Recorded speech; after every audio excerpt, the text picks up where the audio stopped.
Hi.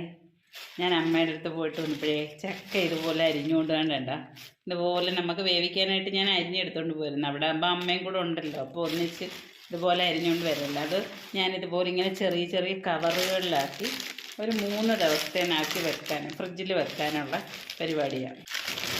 അതേപോലെ കട്ടിയുള്ളൊരു കവറിനകത്ത് കുറച്ച് കുറച്ച് ഇതുപോലെ എടുത്തിട്ട് നമുക്കൊരു 2-3 ദിവസത്തിന് തോനെയും വേണ്ടല്ലോ, ചിരിച്ച് മതിയല്ലോ. അപ്പോൾ ഇതുപോലെ ഇങ്ങനെ കവറിലാക്കി ഓരോ ദിവസത്തേനുള്ളത് കവറിലാക്കി ഇങ്ങനെ വെക്കാം.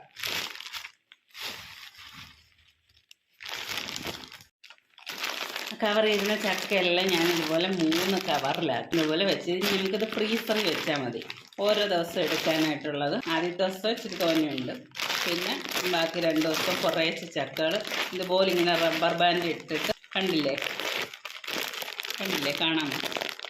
റബ്ബർ ബാൻഡ് ഇട്ട് നല്ലപോലെ ഇത് ടൈറ്റാക്കിയിട്ട് നമുക്ക് ഫ്രീസറിൽ കൊണ്ടുവന്ന് വെക്കാം. അന്നേരം ഒരാഴ്ച കൂടുതൽ എത്ര ദിവസം വേണേലും ഇരുന്നോളൂ. ഇപ്പം നമ്മൾ ഒരാഴ്ച കഴിഞ്ഞോ 2 ആഴ്ച കഴിഞ്ഞോ എടുത്താലും മതി. അപ്പോൾ ഐസായിട്ട് ഇങ്ങനെ ഇരിക്കും. എടുക്കുമ്പോഴും ഒന്ന് കഴുകി എടുത്താൽ മതി. അപ്പോൾ ഇത് പുട്ടിനുള്ള ചീനിയാണ്.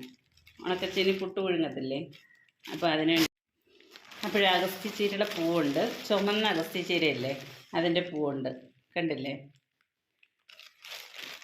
അത് നമുക്ക് തോരൻ വെച്ചിട്ട് ഒരു മുട്ടയും കൂടെ അതിനകത്ത് പൊട്ടിച്ചൊഴിച്ച് ഇങ്ങനെ തോരൻ വെച്ചാൽ നല്ല ടേസ്റ്റാണ്.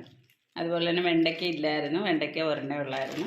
അങ്ങനെ ഇതൊക്കെ കൊണ്ടുവന്ന് നല്ല ചൂടായിരുന്നല്ലോ, അതുകൊണ്ട് ആ ചൂട് സമയത്തെല്ലാം ഉണങ്ങി പാടി നിന്നേത്. ഇപ്പം മഴ പെയ്തപ്പോൾ എല്ലാവർക്കും കിളിച്ച് വരുന്നേ ഉള്ളൂ. 2 ആഴ്ചയൊക്കെ കഴിയുമ്പോഴത്തേനും പയറും വെണ്ടയ്ക്കയൊക്കെ ആവും.